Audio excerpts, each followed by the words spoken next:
Muri ico kiganiro umuvugizi w'umukuru w'igihugu yahaye abamenyeshamakuru mu ntumbero yo gutanga umuco ku vyashikirijwe n'urongoye ishirahamwe Oricom. Leonidas Hatungimana yagarutse ku bijanye n'indege izorerura umukuru w'igihugu. Umukuru wa Oricom avuga ko iyo bazanywe n'uwitwa Obi wo mu gihugu ca Maroc ku mafaranga yoba yakuwe ku mishahara y'abasirikare b'inteko za AMISOM. Abasirikare b'inteko za AMISOM ntibari kubiri kuri iyo ngingo, banegura ariko ingene ababitunganya babanza gucikisha ko ayabo.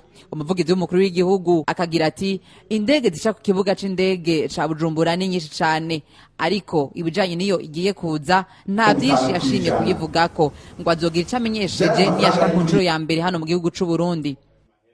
Ngira ngo abandi barashobora kugenda nkajya ku kibuga c'indege muri aviation civile mugaperereza mukarondeza mukaraba muzosanga haje indege z'ubwoko bwinshi.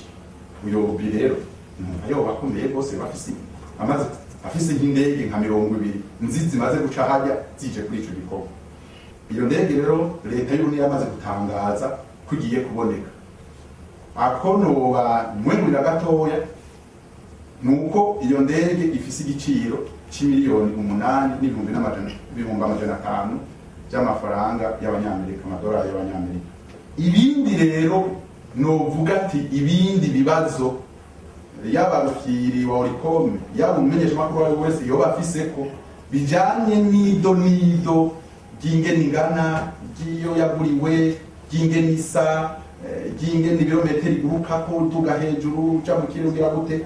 Ivyo rero twagira tubasaba mubanze mutenyenye tuzovuge ico tubona, muzobarize kuco mubona. Ikindi kibazo umuvugizi w'umukuru w'igihugu yatanze ku muco ni kijanye n'imiduga 5 ntamenwa iherutse kugugwa. Iyo nayo ngo yaguze kumvo zo gukingira umutekano w'abategetsi bavuye mu bindi bihugu batwitaba iyo hari imisi mikuru hano mu Burundi. Iyo miduga ikaba yaguzwe biciye mu isoko yo mwibanga nk'uko ngo amategeko abirekura. Igihe twariko turitegurira guhimbaza imyaka 50 Burundi maze bwikukiye, haraje icyiyumviro nkenerwa.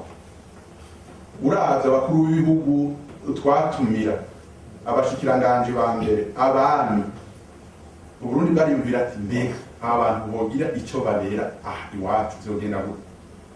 Niko rero kugira ati kumbure niburi hajya ku kibuga c'indege babaza nino niburi ivyo bintu bikorwa, kandi noneho mwene izo modoka ziba ari ntamenwa ziraheza zigasubira zigafasha no mu bandi bashitsi baba ariko baraza no mu nzego z'igihugu. Izi rero ayo majipe yaraguzwe biciye muri mwe by'isoko ryo mwibanga. Ivyo n'ukuri mubimenye.